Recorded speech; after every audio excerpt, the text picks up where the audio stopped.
Բարև ձեզ սիրելի ունկնդիրներ, փառք որ մենք կներեք այսօր էլ կենթանի ենք, առողջ ենք եւ կարող ենք գալ Աստծո ոտքի մոտ եւ սովորել իրենից իր ճշմարտության դասերը, իր փրկության դասերը, թող Աստված օրհնի այս ժամը, իր Սուրբ Հոգին թափի մեզ վրա, որպեսզի մենք կարողանանք Սուրբ Հոգով ուսումնասիրել եւ ճիշտ հասկանալ եւ Հիսուսի շնորհքով իրականացնել մեր կյանքում։ Հիսուսի անունով խնդրեցի, ամեն։ Մենք գիտենք, որ այս երամսյակ ուսումնասիրում ենք մի թեմա, որ կոչվում է հավատի դասերը Հեսուի գրքում, եւ այսօրվա դասը կոչվում է ընտրեք այսօր։ Ինչպես որ նոր կտակարանի մեջ ասում է այսօր է փրկության օրը։ Մենք պետք է ընտրենք Աստծուն ամեն օր։ Ամեն այս օրը։ Եվ հիշելու համարն է Հեսու 24:15, բայց եթե Տիրոջը ծառայություն անելը հաճելի չէ ձեզ համար, ապա ընտրեք այսօր, թե ում եք ծառայելու, բայց ես եւ իմ տունը Տիրոջն ենք պաշտելու։ Հեսուի գրքի վերջին գլուխն ուխտը նորոգելու ծեսի համատեքստում է,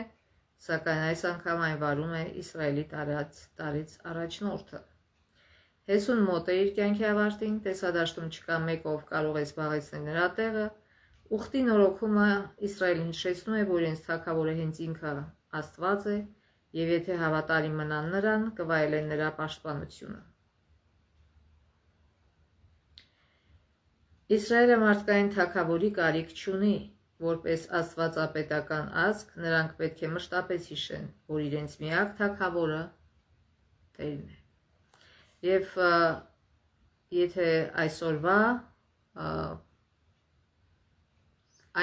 մենք ինչպես ենք ուխտ կապում Աստծո հետ, մկրտվում ենք, եւ հետո ինչպես ենք նորոգում ուխտը, ամեն երամսյակը մեկ մեր եկեղեցին անում է հաղորդություն, ոտնալվա, որտեղ մենք նորոգում ենք մեր ուխտը, որը մինի մկրտություն է, եւ ուրեմն մենք պետք է միշտ հիշենք, որ մեր թագավորը Աստված է։ Այո, մենք պետք է հավատարիմ լինենք այն օրենքներին, որոնք ստեղծում է պետությունը, այն օրենքներին, որոնք չեն հակասում Աստծո օրենքներին։ Բայց եթե հակասում են, իհարկե մեր թագավորը առաջին Աստվածը, եւ Աստված թագավոր է ոչ միայն մեր վրա, այլ նաեւ բոլոր օրենքը ստեղծողների վրա, նրանք պետք է դա հասկանան եւ այնպիսի օրենքներ ստեղծեն, որը չի հակասում Աստծո օրենքներին, եւ նաեւ բոլոր ղեկավարների վրա Աստված թագավոր է, եւ լավ կլիներ, որ եւ սովորական մարդիկ եւ բարձր դիրքեր զբաղեցնող մարդիկ հիշեին, որ ճշմարիտ թագավորը Հիսուսն է, Աստված է, եւ մենք ինչ որ անում ենք, իր փառքի համար պետք է անենք եւ իր կամքի համաձայն։ Հեսու 24:1 Հեսուն Իսրայելի բոլոր ցեղերին հավաքեց Սիքեմում եւ կանչեց Իսրայելի ծերերին, իշխաններին, ծերերին նշանակում է ղեկավարներին, իշխաններին, դատավորներին ու գլխավորներին, եւ նրանք կանեցին Աստծո առաջ։ Սիքեմն այն վայրն էր, որտեղ Աբրահամը զոհասեղան էր կառուցել երկիր հասնելուն պես եւ որտեղ Աստված նախ նրան տվեց երկրի խոստումը։ Հիմա, երբ կատարվեցին Աբրահամին տրված խոստումները, Իսրայելը նորոգում է Աստծո հետ ուխտը հենց այն տեղում, որտեղ առաջին անգամ տրվել էր առաջին խոստումը, Հեսուի կոչը հիշեցնում է Հակոբի դեն գցեք ձեր մեջ եղած օտար աստվածները խոսքերը։ Իրադարձության աշխարհագրություն ինքնին փոխանցում է Տիրոջ անքակտելի հավատարմություն ցուցաբերելու կոչը մերժելով մյուս բոլոր աստվածներին։ Կարդանք Հեսու 24 գլխի 12 եւ 13 համարները։ Եվ ձեր Աստված ասում է իրենց. Եվ ձեր առաջից իշամեղուներ ուղարկեցի եւ նրանց, այսինքն ամորացիներ երկու թագավորներին ձեր առաջիցը քշեցի ոչ քո սրովը եւ ոչ քո աղեղովը։ Եվ ես ձեզ մեկ երկիր տվի, որի մեջ դուք չաշխատեցիք, եւ քաղաքները, որ դուք չշինեցիք, եւ նրանց մեջ բնակվում եք եւ ուտում եք այն այգիներից եւ ձիթերներից, որ դուք չտնկեցիք։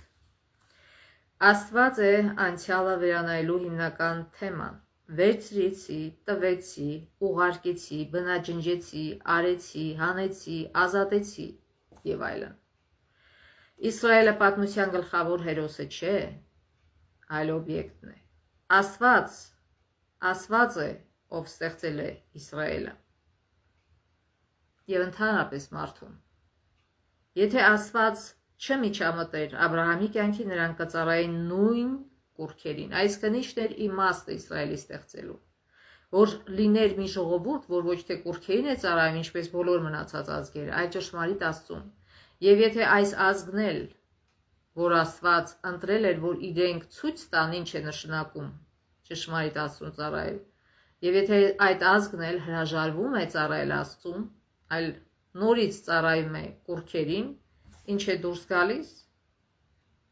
որ իրենք հրաժարվում է ծառայել ճշմարիտ Աստծուն։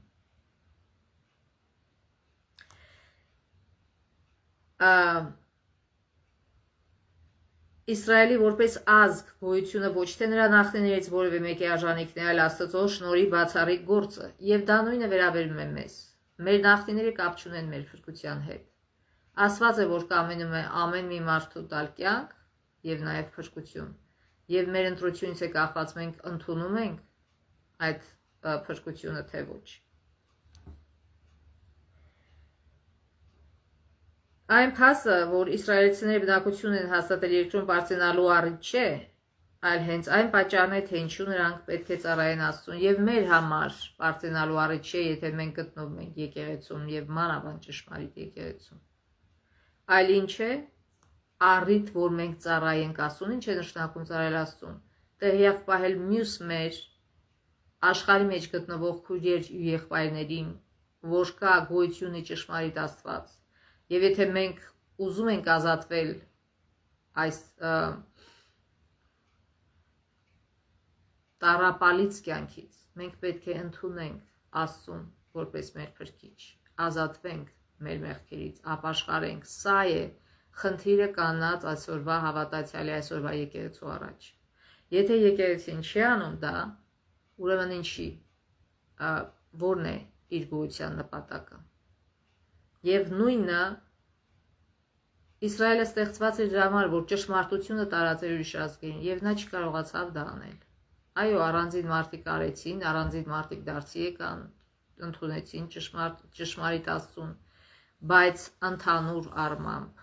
այն ինչ որ ուզում էր Աստված, այն ինչ որ պլանավորել էր Աստված չկատարվեց։ Եվ Աստված մի հարցն է, որ նույնը մեզ հետ լինի, որ Աստված ինչ որ պլանավորել է անել մեր միջոցով, հանկարծ չստացվի։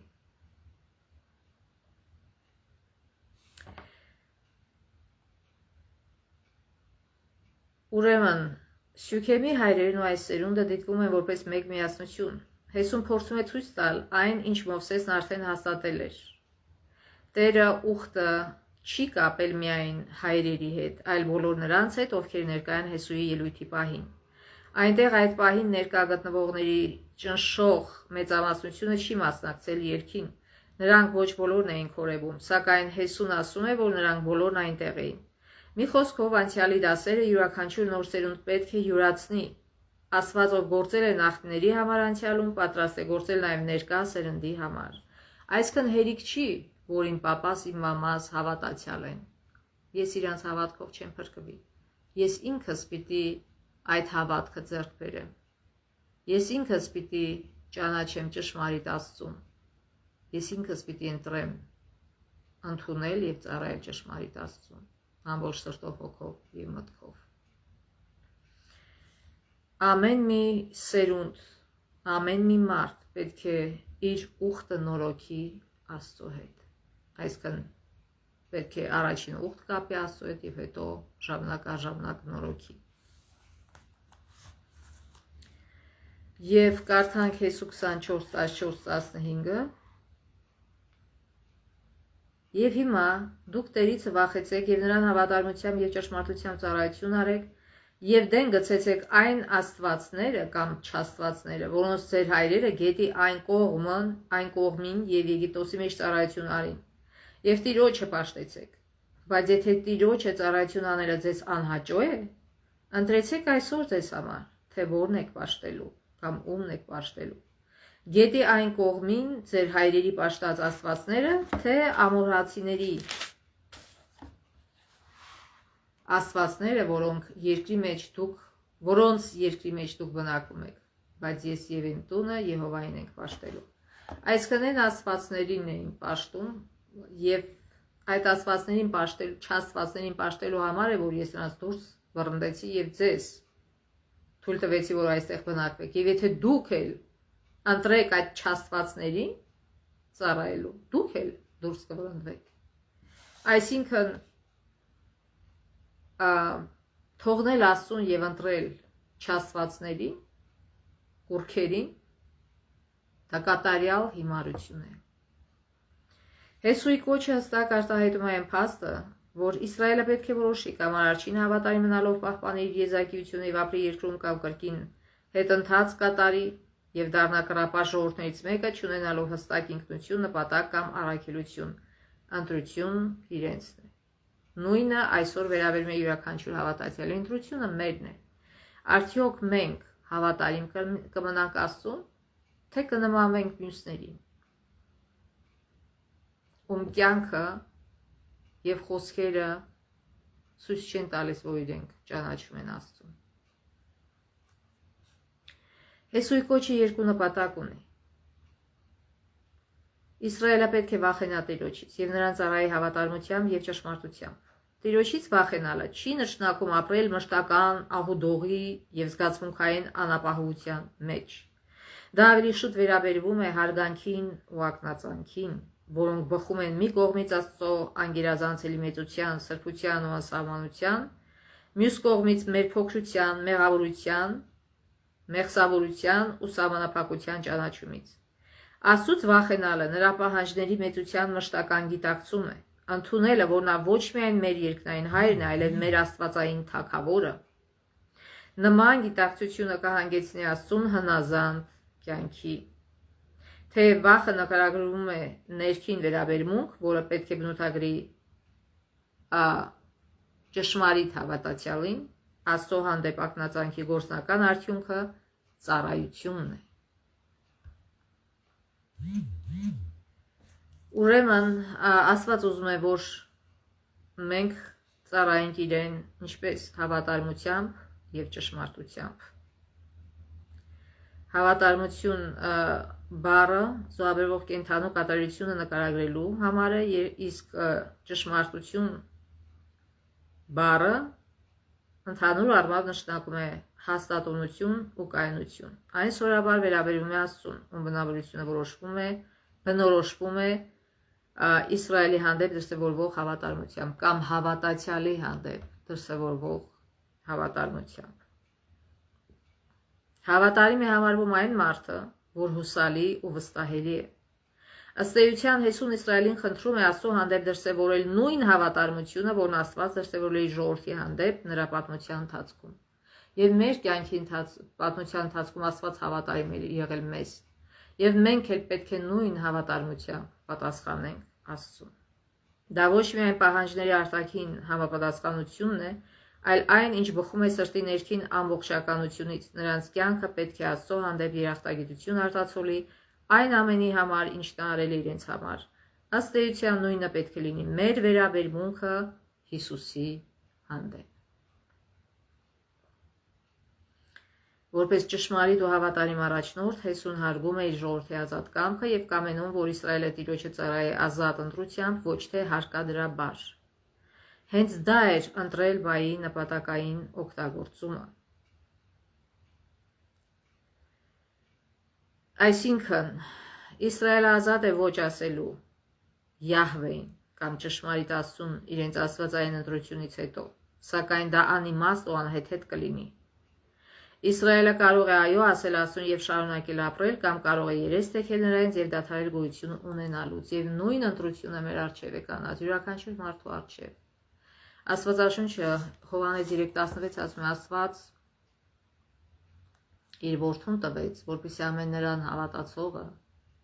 չկորչի, այլ հավիտենական կյանք ունենա։ Աստված հնարավորություն է տվել յուրաքանչյուր մարդու հավատալու եւ փրկվելու, եւ միայն մեր պատասխանից, մեր արձագանքից է կախված մեր ճակատագիրը։ Մարդը ազատ է Աստծուն ասելու ոչ, բայց ինչի է հանգեցնում այդ ոչը։ Երբևէ մտածել եք։ Աստված ուզում է, որ մենք նույն ձև հավատարիմ լինենք իրեն, ինչպես ինքն է հավատարիմ մեզ։ Շարունակենք կարդալ Հեսու 24 գլուխը 16-ից 18 համարները, եւ ժողովուրդը պատասխանեց եւ ասեց. «Քավ լսի, որ մենք Եհովային թողնենք եւ ուրիշ աստվածներ պաշտենք, որտեւ Եհովան է մեր Աստվածը։ Նա է մեզ ու մեր հայրերին Եգիպտոսի երկրի ծառայության տանից հանողը, եւ նա մեր աչքերի առաջին արավ այս մեծ նշանները եւ մեզ պահեց մեր ամեն գնացած ճանապարհի մեջ եւ ամեն ազգերի մեջ, որոնց միջով որ անցանք»։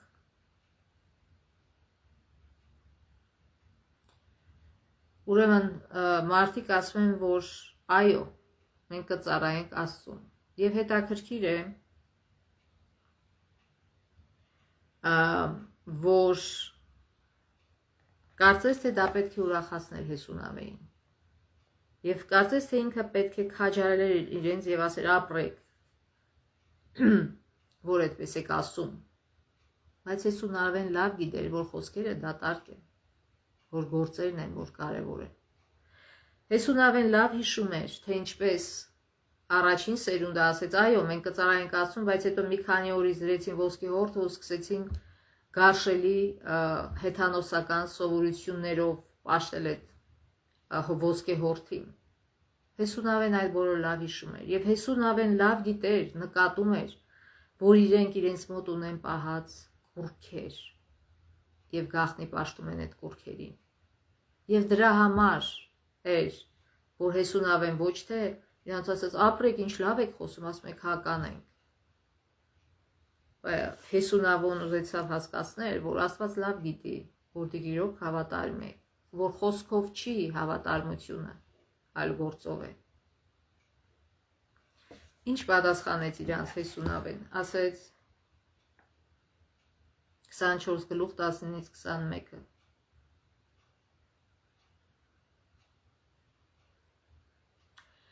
Ժողովուրդը ասում է. Եհովան քշեց բոլոր ազգերին եւ երկրից մեջ բնակող ամորացիներին մեր առաջից, մենք էլ Եհովային ենք պաշտելու, որովհետեւ մեր Աստվածը նա է։ Եվ Հեսուն ժողովրդին ասեց. Դուք չեք կարող Եհովային պաշտել, որովհետեւ նա սուրբ Աստված է։ Նա նախանձոտ Աստված է։ Ձեր հանցանքներն ու մեղքերը չի ների, որովհետեւ երբ որ Եհովային թողեք եւ օտար աստվածներ պաշտեք, այն ժամանակ նա ետ կդառնա եւ ձեզ բարիք անելուց հետո ձեզ չարչարելով բնաջինջ կանի։ Եվ ժողովուրդը Հեսուին ասեց. ոչ, այլ մենք Եհովային կպաշտենք։ Այսինքն հետաքրքիր է, Հեսուն փոխարենը քաջարերին նա սկսում է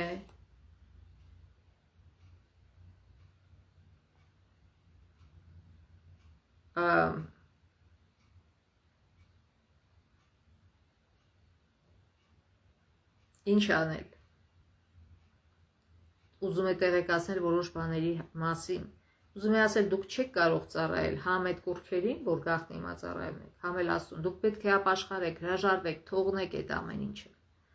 Խոսքերով չի դա, այլ գործերով է։ Աստծուն ծառայելու որոշումը լուրջ որոշում է։ Այն պետք է ձևավորի ողջ ազգը Աստծո հայտնության համաձայն։ Այդ նպատակին հետևելու օրհնություններն ակնհայտ են, սակայն պետք է լովին հասկանալ նաև անհնազանդության հետևանքները։ Մեղքերի ներումը մարդկության անքակտելի իրավունքը չէ, այլ Աստծո շնորհի հրաշքը։ Մենք Աստված պարտավոր չի ներել մեր մեղքերը։ Այդպես չի, որ դու պարտավոր ես ներել մեր մեղքերը, ոչ։ Այն մարդը, որ այդպես է խոսում, նշանակում որ այդ մարդը չի ապաշխարել։ Այլ դա Աստծո շնորհքի հրաշքն է, երբ որ մեր մեղքերը ներվում են։ Իսրայելացիների Աստծուն ծառայելու որոշումը պետք է լինի իրենց որոշում, այլ ոչ թե առաջնորդի, նույնիսկ Հեսուի կողմից պարտադրված բան։ Գիտեք, ինչքան էլ երեխային, երբ որ երեխային մեծացնում ես Աստծո վախի մեջ, ճշմարտության մեջ, Այնուամենայնիվ գալիս է մի ժամանակ, որ ինքը պիտի որոշում կատարի։ Ինքը պիտի որոշում կատարի հետևի Աստծուն։ Այլևս մայրը կամ հայրը չեն կարող նրան քաշ տալ զորով դեպի Աստված։ Գալիս է մի օր, որ մենք ինքներս պիտի որոշում կատարենք։ Մենք Աստծուն ենք ծառայում, թե ոչ։ Իսրայելը պետք է գիտակցի, որ մարդիկ չեն կարող իրենց ուժով ծառայել Աստծուն։ Աստծուն ծառայելը ձեռք է բերում ոչ թե ուխտի դրույթներին մեխանիկորեն հետևելու, այլ փրկարար Տիրոջ հետ անձնական փոխհարաբերությունների միջոցով։ Այսինքն, մեր զավակները պետք է տեսնեին մեր կյանքից, որ մենք ոչ թե ուղղակի մեխանիկորեն ինչ-որ դրույթներ ենք կատարում, այլ որ մենք շատ սերտ փոխհարաբերություն ունենք ճշմարիտ Աստծո հետ, որ մենք անդադար աղոթում ենք, Աստվածաշունչն ենք ուսումնասիրում եւ մեր կյանքով ու գործերով ցույց ենք տալի, որ մենք լուրջ ենք վերաբերվում դրան, այլ ոչ թե մի բանը կարդում ենք, ուրիշ բան ենք անում։ Երբ որ այդպիսի վիճակ է լինում, շատ հաճախ երեխաները գայթակղում են եւ հեռանում են Աստծուց։ Շարունակենք կարդալ Հեսու 24 գլուխը 22-ից 24 համարները։ Եվ Հեսուն ժողովրդին ասեց. Դուք ձեր վկաներն եք, որ դուք ձեզ համար Եհովային եք ընտրել նրան պաշտելու համար, եւ նրանք ասեցին. վկա ենք։ Ուրեմն հիմա ձեր մեջ եղած օտար աստվածները դեն գցեցեք եւ ձեր սիրտը Իսրայելի Եհովա Աստծուն դարձրեք։ Եվ ժողովուրդը Հեսուին ասեց. մենք մեր Եհովա Աստծուն կպաշտենք եւ նրա խոսքին կլսենք։ Այսինքն Հեսուն ուզում է ասել գործնականորեն ապացուցեք, դուրս շպրտեք։ Գիտեք, անցյալներում երբ որ գրվում է Հակոբը երբ որ ասեց այդ օտար աստվածներին վերցրեք ձեր մեջից, իրոք իրանք ամեն ինչը վերցրեցին ու թաղեցին, բայց այստեղ չի հիշատակում այդ մասին։ Չի ասում, որ նրանք իրոք գործով հանեցին այդ կուռքերը թափեցին։ Եվ իհարկե դրա հետևանքը ինչ է եղավ, որ Հեսուի մահից հետո եւ բոլոր այդ հավատարիմ ղեկավարների մահից հետո իրենք հեռացան Աստծուց։ Երբ որ դատավորած գիրքը կարդում ես, տեսնում ես, թե ինչ է կատարվում։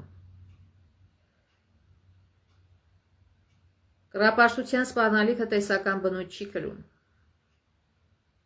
Ուրեմն ավելի վաղ Մովաբի հարթավայրում նույն համատեքստում Մովսեսը խնդրեց նույն որոշումը։ Այժմ տեսանելի աստվածները Եգիպտոսի կամ գետից այն կողմ գտնվող աստվածները չեն, այլ նրանց մեջ եղած օտար աստվածներ են։ Ուստի Հեսուն աղաչում է ժողովրդին սիրտը Իսրայելի Տեր Աստծուն դարձնել։ Այստեղ օգտագործվող բառը նշանակում է ձգվել դեպի, խոնարհվել, դառնալ դեպի Աստված։ Մեղավոր մարդկային սիրտը իր բնությամբ հակված չէ խոնարհվելու եւ Աստծո ձայնը լսելու։ Մեր կողմից գիտակցված որոշումներ են պահանջվում, որպեսզի այն հակվի Աստծո կամքը կատարելուն։ Այսինքն բնականորեն մենք չենք կատարում Աստծո կամքը, մենք ջանք պիտի թափենք, որպեսզի կարողանանք կատարել Աստծո կամքը։ Այսինքն պետք է երբ որ մենք նոր ասենք թե ուզում ենք հրաժարվել հին վատ սովորությունից եւ նոր սովորություն, դա հեշտ չի լինում։ Մենք սկզբնական ստիպում ենք մեզ դա անելու, բայց երբ որ մի 6 անգամ ստիպում ենք 7-րդ անգամ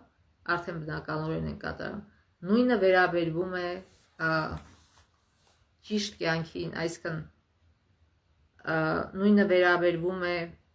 ինչ է նշանակում հին մարդուց դառնալ նոր մարդ, այսինքն հին սովորություններից հրաժարվել եւ նոր ճիշտ սովորություններով ապրել։ Եվ դա մի օրում չի լինում։ Այսինքն մենք ամեն անգամ մեզ Աստծո շնորհքով, Հիսուսի շնորհքով ստիպում ենք, որ ճիշտ անենք։ Էլի մեր ուժերով չի, Աստծո շնորհքով է։ Եվ երբ որ այն արմատանում է մեր մեջ, այսինքն երբ որ մենք շարունակաբար այն անում ենք, այն արմատանում է մեր մեջ եւ դառնում է բնական։ Եվ երբ որ մենք սկսում ենք դրանից հրաժարվել նորից, հերիքի մի անգամ հրաժարվենք, արդեն թուլանում ենք եւ շատ հեշտ է լինում վերադառնալ նորից դեպի հին սխալ եւ մեղավոր սովորությունները։ Ուրեմն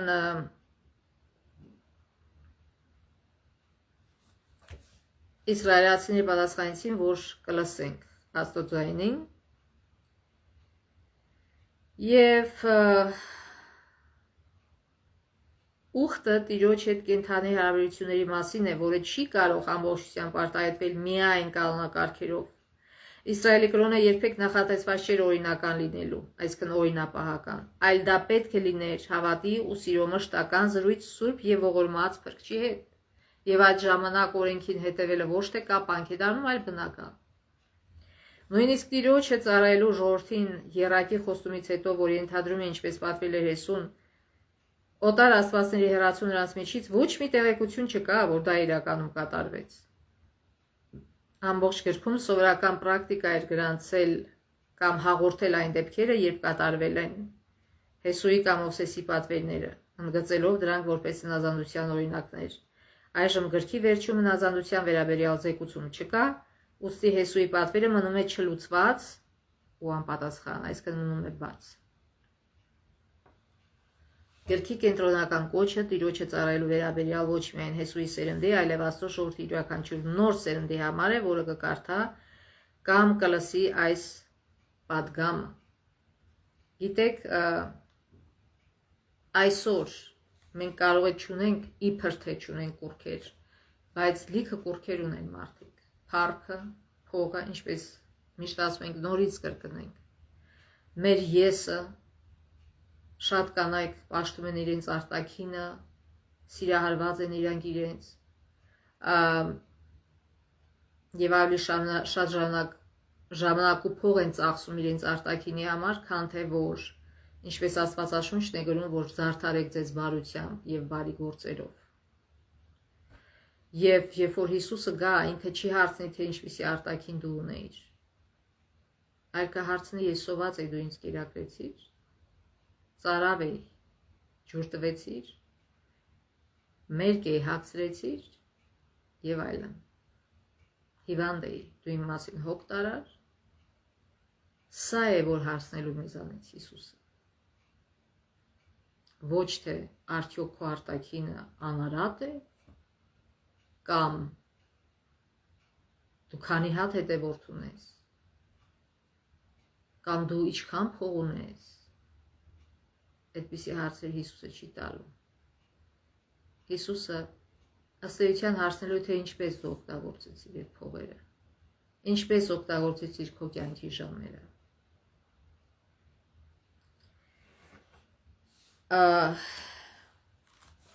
Շարունակ կարդալ Հեսու 24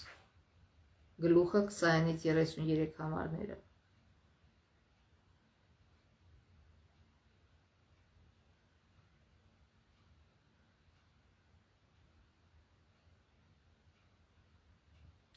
Եվ այս բաներից հետո մեռավ Տիրոջ ծառա Նավեան Հեսուն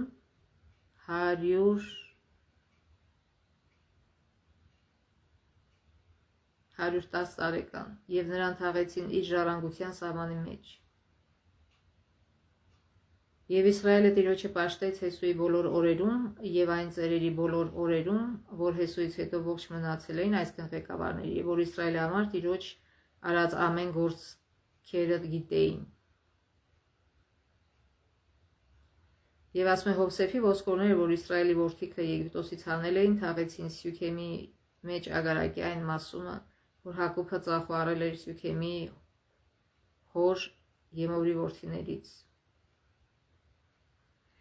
Ահարոնի որդի Եղիազարն էլ մեռավ, եւ նրան թաղեցին Եփրեմի Սարումը նրա որդի Փենեսին տրված լուրի վրա։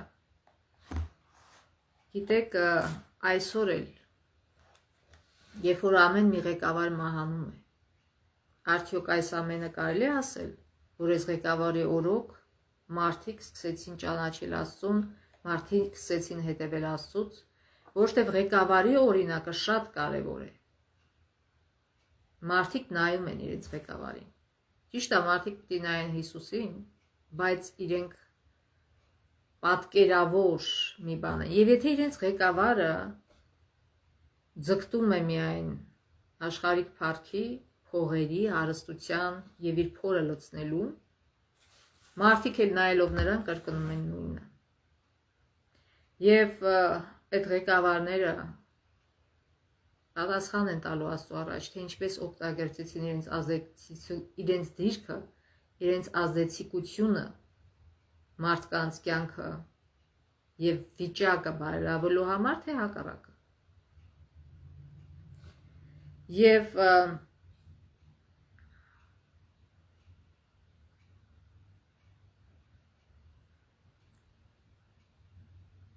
ուրեմն տարբերություն կար արդեն, երբ որ իրենք դեռևս հող չունեին, որպես ստրուկ էին ապրում եւ ստիպված էին Հովսեփի ոսկորները վերցնել իրենց հետ, այստեղ արդեն ցույց է տալի, որ իրանք հող ունեն եւ կարող են այդտեղ հողի մեջ թաղել եւ պեչի ոսկորները իրանց հետ քաշ տան այստեղ այնտեղ։ Այսինքն իրանց իրավիճակը փոխվել էր։ Հիմա ժողովուրդը իր առաջնորդներին թաղում է սեփական ժառանգության տարածքում, դրանով իսկ ունենալով մշտականության զգացում։ Նահապետներին տրված խոստումները կատարվել են, Յահվեի հավատարմություն այն պատմական շարանն է, որ Իսրայելի հետևորդներին կապում է նրա ներկայապագա հետ։ Այսինքն Աստված իր բոլոր խոստումները կատարեց։ Հիմա հեշտը հասել է ժողովրդին, արդյոք ինքը ինչպես կպատասխանի Աստծո հավատարմությանը։ Աստված իր խոստումները բոլոր կատարում է մեր կյանքում, բայց երբ որ հերթը հասնում է մեզ, արդյոք մենք նույն հավատարմությամբ ծառայում ենք Աստծուն։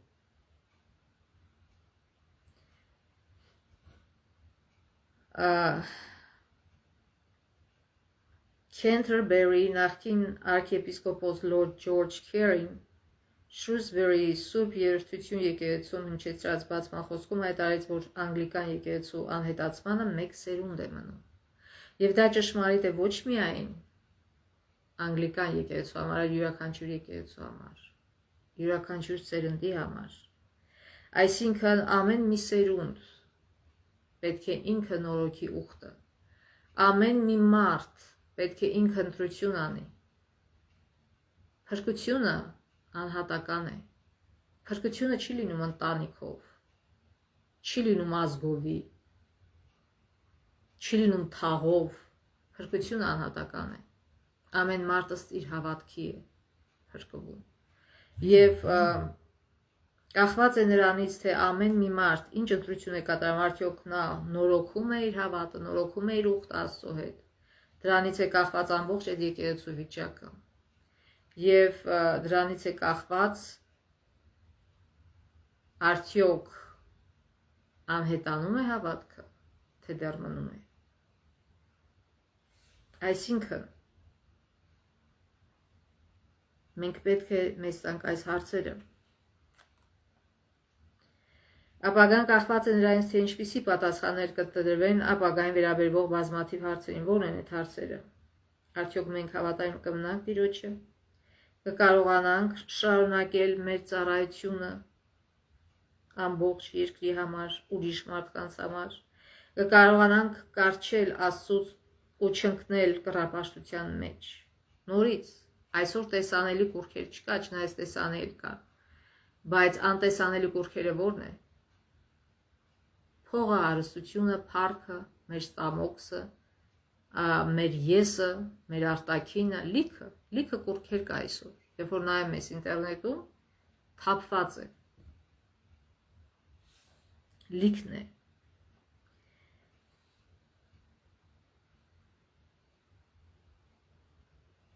Հեսուի գլխավորած սերունդը Տիրոջի հավատարիմ մնաց, սակայն արդյոք հաջորդ սերունդը կպահպանի նույն հոգևոր ուղղությունը, որին հետևեց իր մեծ առաջնորդը։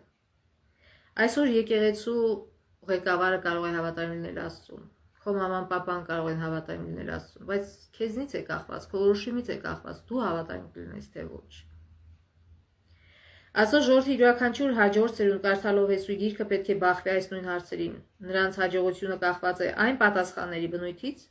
որոնք նրանք տալիս են իրենց առօրյա կյանքում եւ թե ինչպես են նրանք առնչվում իրենց ժառանգած ճշմարտություններին։ Վերջում կարդանք երկու դրվագ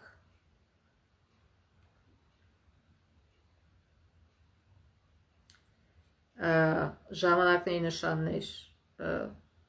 թերթից։ Եգիպտոսի դուրս եկած բազմության մեջ կային մարդիկ, որ կուռքեր էին երկրպագում։ Իսկ սովորության ուժն այնպիսին է, որ այդ պրակտիկան որոշ չափով գաղտնի շարունակում էր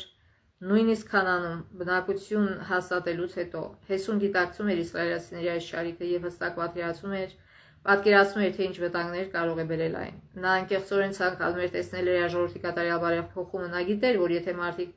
ամբողջ սրտով Տիրոջը ծառայելու վճռական դիրքորոշում չընդունեն, կշարունակեն ավելի ու ավելի հեռանալ նրանից։ Թեև իսրայելցիներից ոմանք Աստծո հավատարիմ ու նվիրված երկրպագուներ էին, շատերը պարզապես ձևապաշտներ էին։ Ոչ մի նախանձախնդրություն կամ եռան չէր բնութագրում նրանց ծառայությունը։ Նույն այսօր եկեղեցիների մեջ շատերը ուղղակի ձևապաշտ են։ Եվ ոչ մի նախանձախնդրություն կամ եռանդ չեն ցուցաբերում Աստծուն ծառայելու մեջ։ Որոշ իսրայելացիներ իրենց սրտում երկրպագում էին կուռքերին, բայց չէին ցանկանում բացահայտ ընդունել դա։ Եվ այսօր էլ շատ հավատացյալների սրտում կա կուռքեր, որ նույնիսկ իրենք ամաչում են դա խոստովանել։ Բայց պետք է խոստովանել եւ թողնել, պետք է ապաշխարել եւ թողնել։ Ձևապաշտությունը չի փրկի, այլ ճշմարիտ հավատքը կփրկի մարդուն։ Եվ երկրորդ դրվագը նորից ժամանակի նշանները բարբերականից մայիսի 26 1871։ Այս հանդիսավոր ուխտի խոսքերը գրվեցին Աստծո օրենքի գրքում սրբորեն պահպանելու համար, այնուհետև Հեսունի մեծ քար առավ ու այն կանեցրեց Տիրոջ սրբարանի մոտ գտնվող օբյեկտի ծառի տակ, բևեկնի ծառի տակ, եւ Հեսուն ամբողջ ժողովրդին ասաց. «Ահա այս քարը մեզ վկա լինի, որտեղ սա լսեց Տիրոջ մեզ ասած բոլոր խոսքերը, ուրեմն սա վկա լինի ձեզ համար, որ չլինի թե ուրանաք ձեր Աստծուն»։ Այստեղ Հեսուն բացահայտորեն հայտարարում է, որ ժողովրդին ուղղված իր հրահանգներն ու նախազգուշացումները ոչ թե իր, այլ Աստծո խոսքերն են։ Այսինքն Հեսուն սրտացավ է եւ ամեն ինչ անում է, որպեսի մարդկանց զգուշացնի։ Այս մեծ քարը կկանի, որպեսզի վկայի այդ իրադարձությունը ներկաների հաջորդ սերունդներին, որ այն կանեցվել է որպեսի շատակություն եւ վկայություն լինելու ժողովրդի դեմ, եթե նրանք երբևէ հակվեն դեպի կռապաշտությունը։ Այսօր այդպիսի քարեր դրված չեն, որպեսի վկայեն, բայց այսօր նույն խնդիրը դրված է մեր առջև, որ մենք հավատարմությամբ պատասխանենք Աստծո հավատարմությանը, որ մենք Աստծուն ասենք այո, ոչ միայն խոսքերով, այլ նաև մեր գործերով, որ մենք մեր սրտացավությունը ցույց տանք մեր աշխարհում գտնվող քույրերի եւ եղբայրների հանդեպ, որտեղ նրանք ուզում են երջանիկ լինել, ուզում են փրկվել, բայց չգիտեն ինչպես։ Եվ պետք է նրանց բացահայտել, ինչպես է կատարվում փրկությունը, որ Աստված այսօր իրենց էլ է հրավիրում ճշմարտությունը ճանաչել, ինչպես մեզ հրավիրեց, եւ իրենց կողմից իրենք պիտի ասեն այո եւ նոր կյանք սկսեն ճշմարիտ Աստծուն ծառայելու, այլ ոչ թե կուռքերին։ Թող Աստված մեզ օրհնի, որ մենք այս ապագա գալիք շաբաթի օրերում միշտ հավատարիմ լինենք Աստծուն եւ մեր կյանքը ցույց տա, որ մենք պաշտում ենք Աստծուն, այլ ոչ թե կուռքերին։ Աստծո օրհնությամբ եւ Աստծո ողորմությամբ մինչեւ մյուս շաբաթ։